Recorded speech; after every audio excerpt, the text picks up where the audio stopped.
I'm going to react to why Istanbul is the place to get your hair back by Bloomberg Quicktake. This is arguably the most popular place to come if you want your hair back.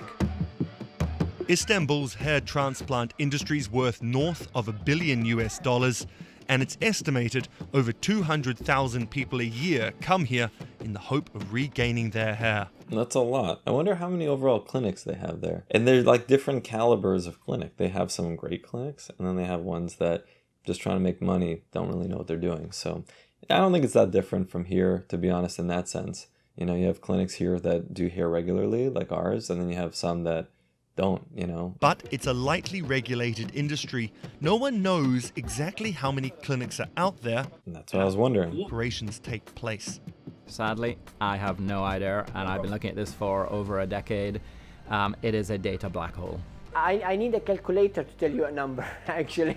We are assuming about 1,500, 2,000 operations are made daily basis in Turkey. The industry has exploded in size over the last decade, attracting patients from across the world. And in this situation, you really need a lot of attention. But as more men pack their bags and fly to Turkey, are medical standards being dropped in favor of profit?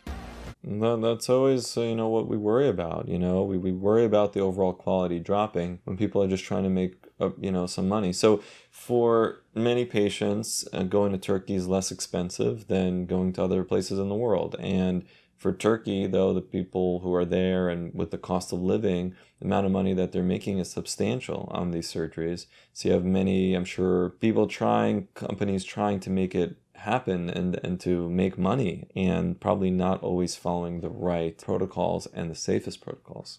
Hair transplant surgery in many ways has become a market. So people see hair transplant surgery as a commodity.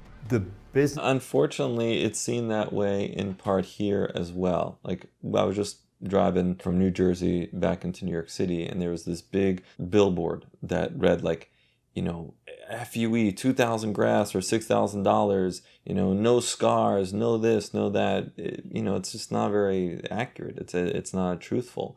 And there's this guy who probably never had a hair transplant but just has perfect hair on the picture, and it's really seen like a commodity. And in a way, aesthetic surgery, you can think about it in that way in part, but there's a whole other side to it, which is that it's a medical surgical procedure, so it has to be done safely and properly, and also it's a major aesthetic change to the individual, and it's not something you can easily reverse back, right? Because it's surgery, it's more or less permanent. You have these scenarios where you have many people who don't really care about the aesthetics or the medical element of it, and all they care about is just making money, and that's dangerous, whether it's in Turkey or anywhere else. Business of hair transplantation has been very much designed on bums on seats and telling people what they want to hear.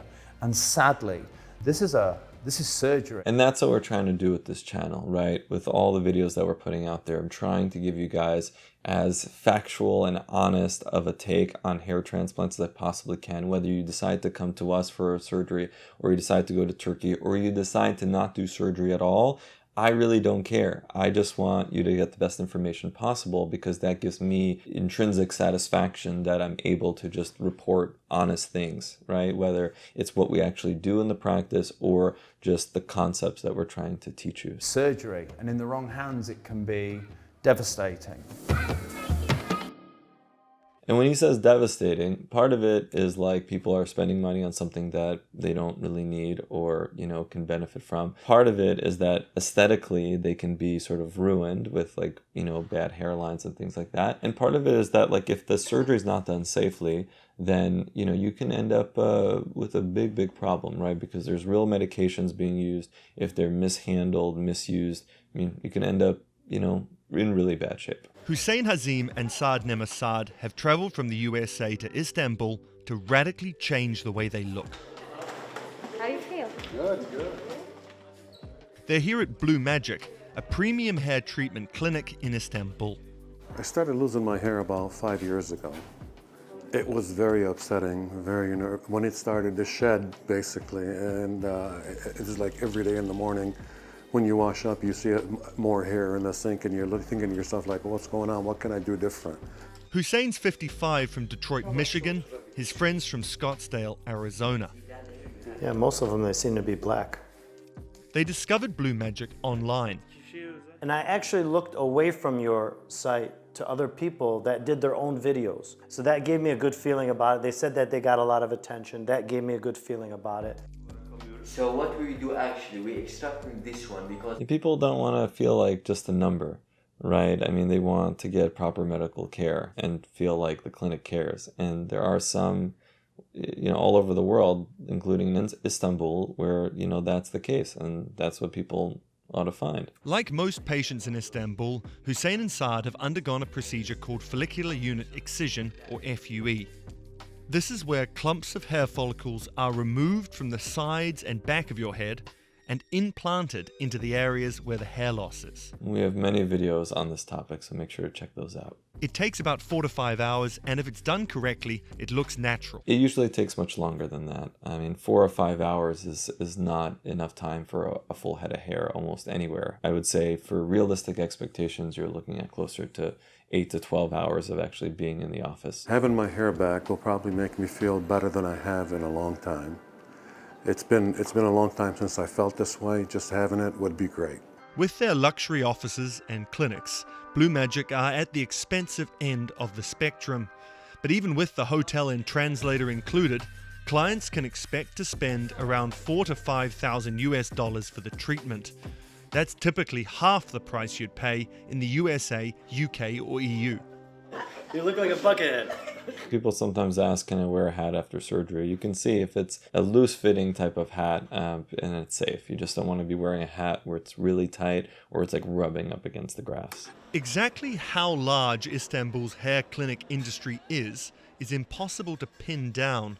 Although the Turkish Ministry of Health sets standards for the industry, which are in line with EU regulations, clinics are not required to say how many procedures take place, and medical associations are voluntary. So I think it's difficult because there aren't any official numbers. There are clinics that perhaps have multiple websites, perhaps named differently, but actually are just one organization. I mean, I don't know if it's that important to get down to exactly how many surgeries are taking place or exactly how many clinics there are. It's just good to know what those clinics are and just to make sure that they're properly following regulations and just the protocols that are standard, for some of these procedures. So I think that's the most important thing. I mean, you don't want to have a clinic that's not registered. It's not just about the overall number, the sheer number of them, but it's about them being properly registered so, they can be tracked and that there's some accountability, right? You don't want to go to a clinic that the state doesn't know anything about. So if something bad happens, I mean, who are you going to turn to? They can just close, pack up shop, and go to some other place, and no one knows what even happened. Greg Williams is a practitioner and president of the British Association of Hair Restoration Surgery. People see hair transplant surgery as a commodity that they can shop around for the cheapest price. But I think the issue is that hair transplant surgery can be shall I say, bought so much cheaper in some of the health tourism destinations that are marketed to the male public. I don't know. I'm okay with that. Like if someone wants to fly over from the States to Turkey to get surgery for cheaper, as long as they know where they're going and have a good sense of what the experience will be like, I'm fine with that. I mean, you can't blame someone for wanting to save some money. I mean, it's not the most convenient thing to have to fly somewhere, and, there's obviously some element of risk and fear that they're going to be in this foreign place getting a surgery. So if you have folks willing to take that risk, then more power to them. As long as the place where they're going to is really putting in the proper effort and attention that patients deserve. I think my colleagues in Turkey have a better feel, and I hear from them, but even they, I don't think, have a full grasp on the magnitude of the hair transplant surgery industry in Turkey. Yeah, I mean, I wonder if some of these clinics are more underground in Turkey, right? Like without a solid business address, like it's like in someone's basement. I wonder if that's what they're trying to get at here. In the States, it would be rather difficult to pull something like that off. Maybe not impossible, but surely I think you'd be discovered pretty quickly. So I don't know if more of that activity goes on in some other countries, including in Istanbul potentially. But I think that's like the main fear that maybe they're expressing here. If getting exact numbers is hard, finding clinics is easy. You only need to type Istanbul hair treatment into Instagram and you're down the rabbit hole. I think it's fair to say that there are some clinics that are spending thousands, if not hundreds of thousands of pounds on their social media marketing. And the problem is that younger... Well, you know, most clinics, whether it's here or abroad, are spending lots of money on social media. I mean, that's where everyone is for marketing, because that's where people are spending their time, right? So instead of how it used to be with like the yellow pages and getting like one ad or getting your ad on like the subway or the bus, people still do that too, but you know, social media is like the newest way to market, so there's nothing unusual about that. Young guys who have hair loss are just quite often so devastated and so desperate and just need it, and I get that so often. Once you click on any form of advert or any form of product or any form of service, they are cleverly kind of heavily weighted, the adverts that come through. Hair loss consultant, Spencer. There are people who are, you know, hair loss consultants. They maybe have had their own hair transplants in the past and now feel like they can advise people on the best place to go for surgery. And, you know, I think there's a niche for that. And that kind of resonates with that hair loss sufferer and is there as a constant reminder that there are solutions out there and that you need to take a step forward with this. The pressure of social media is something Spencer Stevenson knows well. He hosts a podcast called The Bald Truth UK and speaks with men who've jumped on a we've heard of these guys. On a plane to get surgery and then regretted it. Sadly, there are a number of clinics that don't necessarily perform surgery in the best interest of the patient. I see here in the UK a high number of repair patients. I was a repair patient. All this is hair transplanted hair.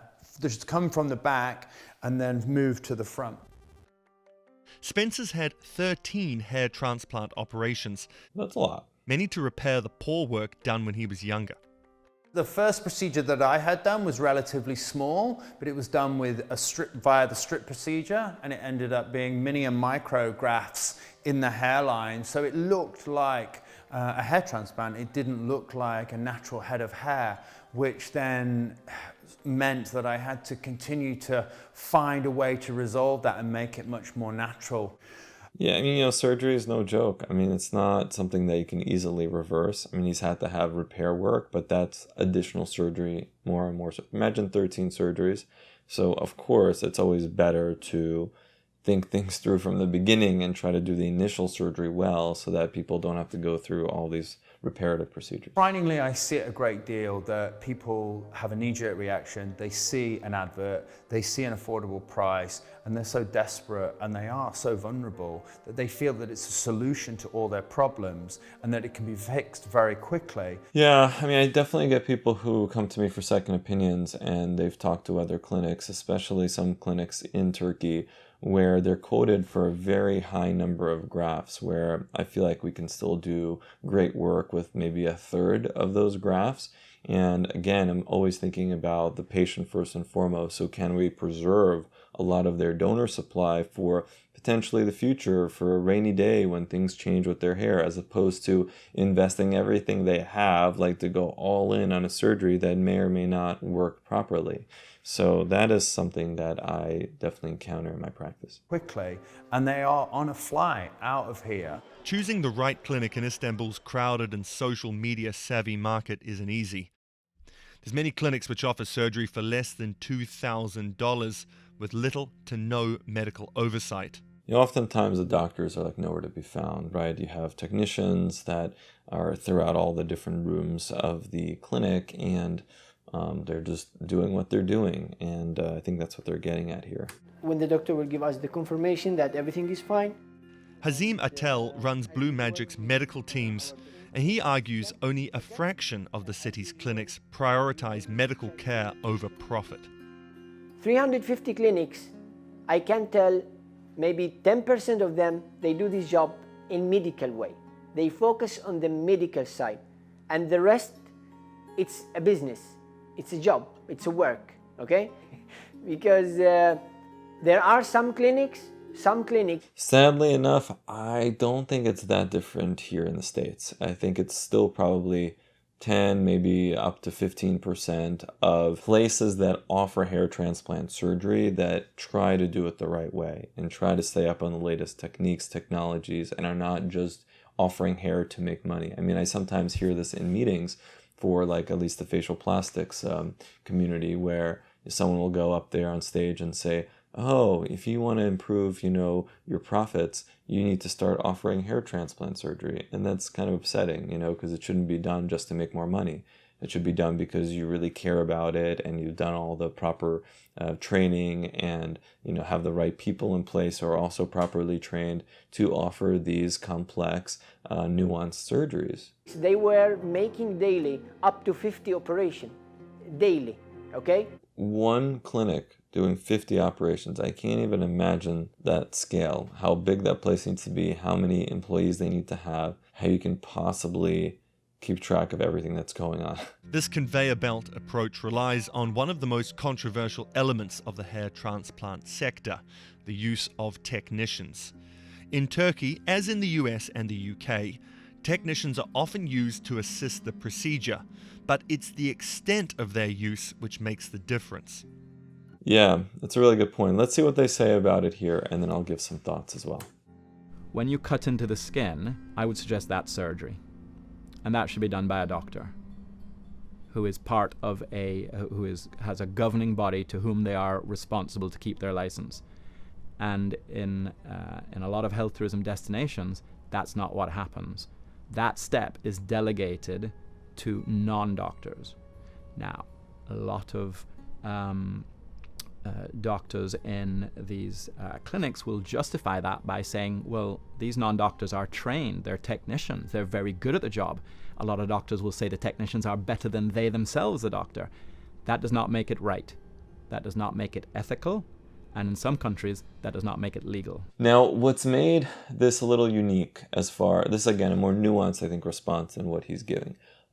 What's made this unique when it comes to hair transplant is that nowadays more and more of the hair transplants are being done with the FUE method as opposed to FUT. With FUT, the person who was doing the excision had to actually cut into the skin and then peel back and go into the fat underneath the hair follicles and remove this whole section of scalp tissue, right? And then the technicians under the microscope would cut it up into all of the grafts, and then the team would place it back into the head. That cutting was traditionally always done by doctors. I don't think, this whole big industry in Istanbul, I don't think it was that big when strips were primarily being done, but it couldn't have been that big because everyone knew that that step had to have been done by a doctor, preferably a surgeon of sorts. But when FUE became more popular around 2010, all that changed. And so the technology to doing FUE is different. It's not, you're cutting into the skin, but it's like a punch into the skin. So all of a sudden, it became almost more acceptable to allow technicians or non-doctors to do that type of punching. To do that punching well and to do it efficiently is a difficult skill. It's difficult. It was hard for me to learn, right? And I came from a head and neck surgery, facial plastics background, and it still took time for me to gain some speed and to do the extractions quick enough so you can get through a lot of extractions in a day, but to do it efficiently enough. So you're not getting 5 good grafts for every 10 punches that you make, right? Because that would be poor efficiency.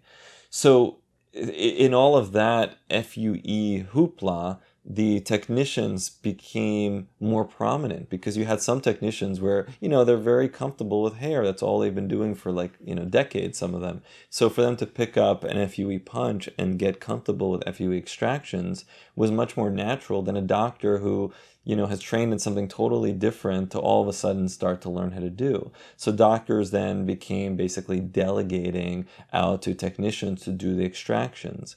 But at least in the United States, that definitely is illegal, but it's done all the time. There are very few clinics where the doctor actually does the FUE extractions. The other caveat that I'll make here is that there are, at least in the United States, mid-level providers, such as nurse practitioners and physician assistants, that technically are allowed to learn how to do FUE extractions and do them safely under a surgeon's watch if they go through the proper training and they have enough experience, and if they're supervised properly. So that is very much legal and very much something that's done, but unfortunately in many clinics they don't have a PA or an MP to do the extractions, and they use, just technicians, and that still is technically not allowed. But technicians are very involved with many other parts of the surgery. So that's where this is a very nuanced discussion. A lot of this boils down to the extractions that are done for FUE. Who should be doing them? Who shouldn't be? What level of training? What level of licensure? The technician model is one of the biggest factors in helping to drive down the price of surgery. A doctor oversees the work, a technician does it. If you are requiring this, like you want a doctor to do it from A to Z, this will cost you a lot of money because you are requesting a private doctor to be from A to Z with you. So the cost, of course, will be too much high.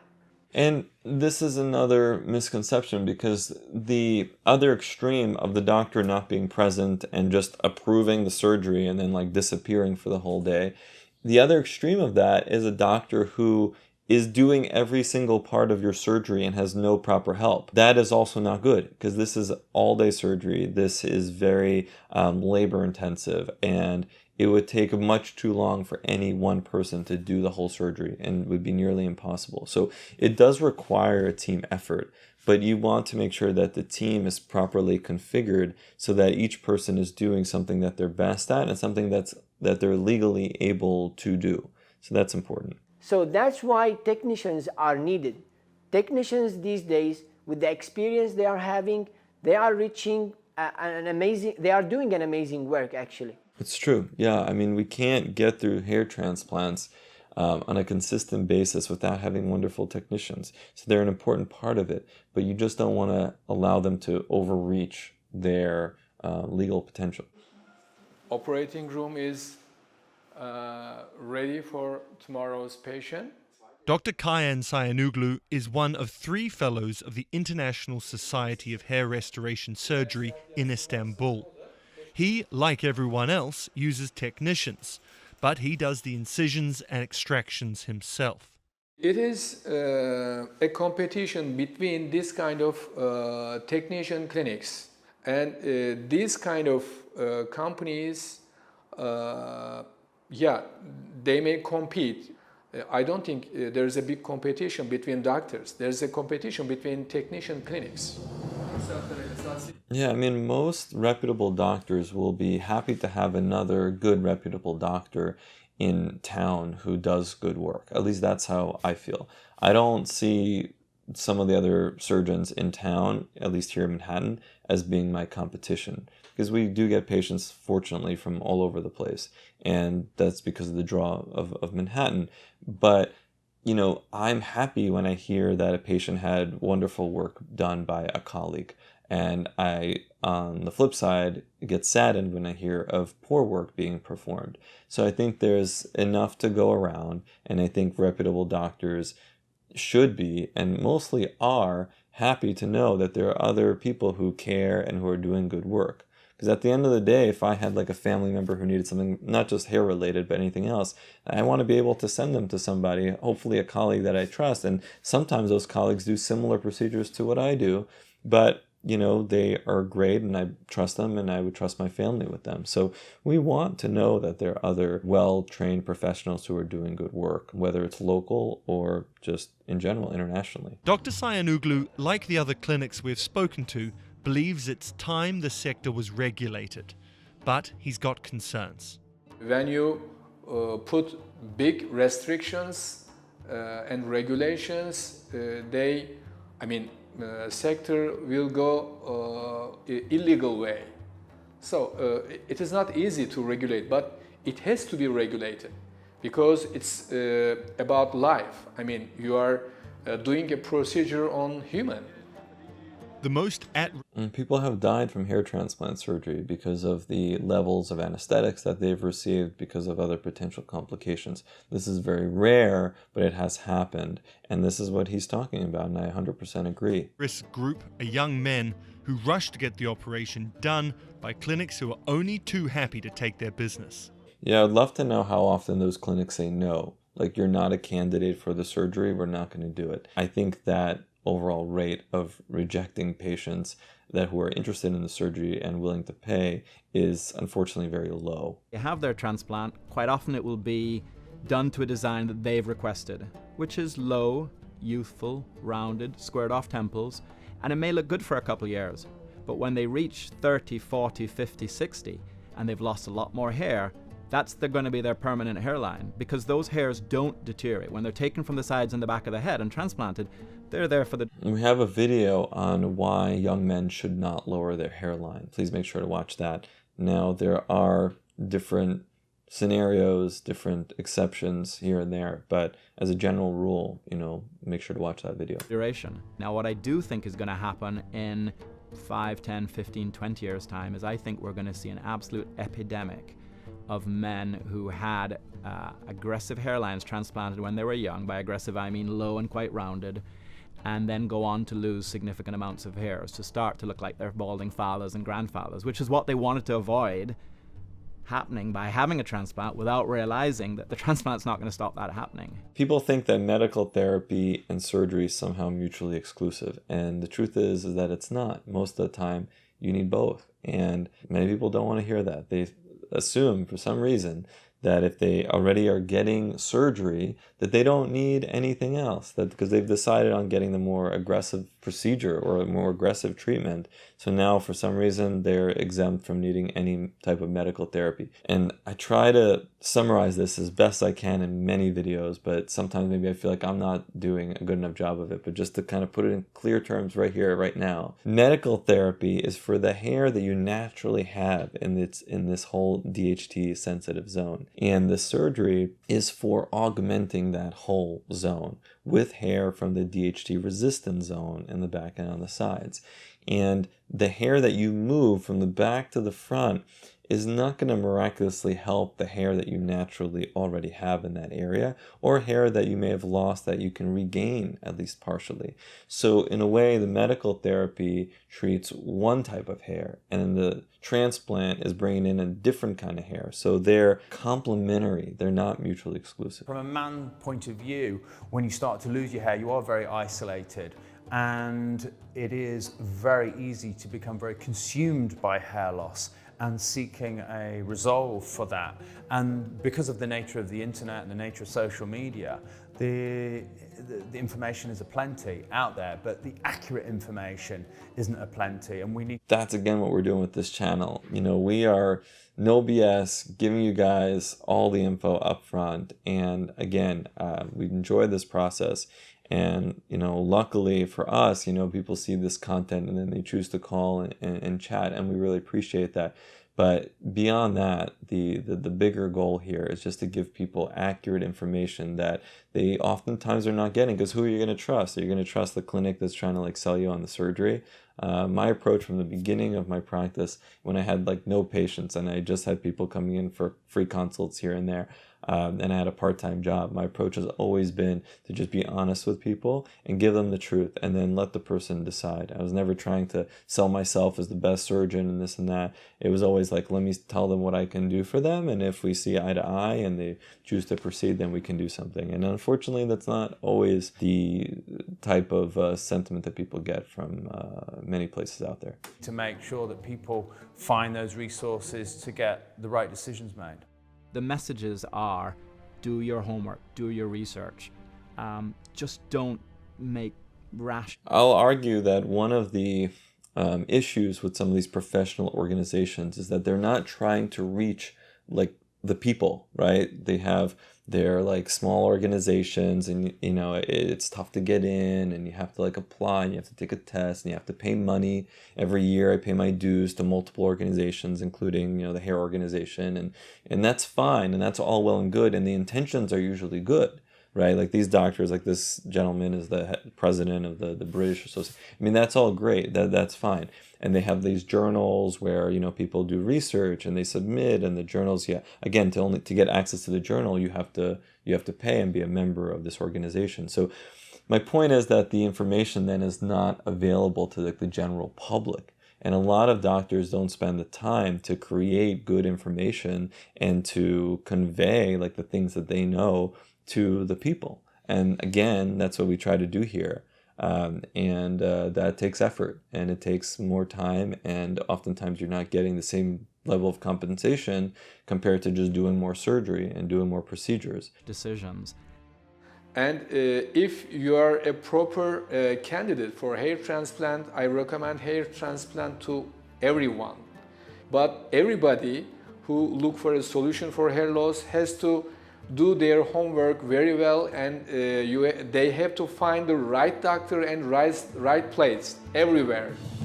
And a lot of the comments that I bet we're going to get on this video, which we've gotten in other videos related to Turkey and hair transplants, is there's going to be a split, right? There are going to be some people who comment, oh, you know, I went to Turkey and I got my, you know, $3,000, $2,000 hair transplant, and I look great and I love it. And that's all well and good. And then other people are going to say like, oh, stay away from Turkey. Like, that place is scary. Don't go there. And I hope in this video what you've gained is a more nuanced understanding of the overall like process and the pros and cons of going not just to Turkey, but to any place.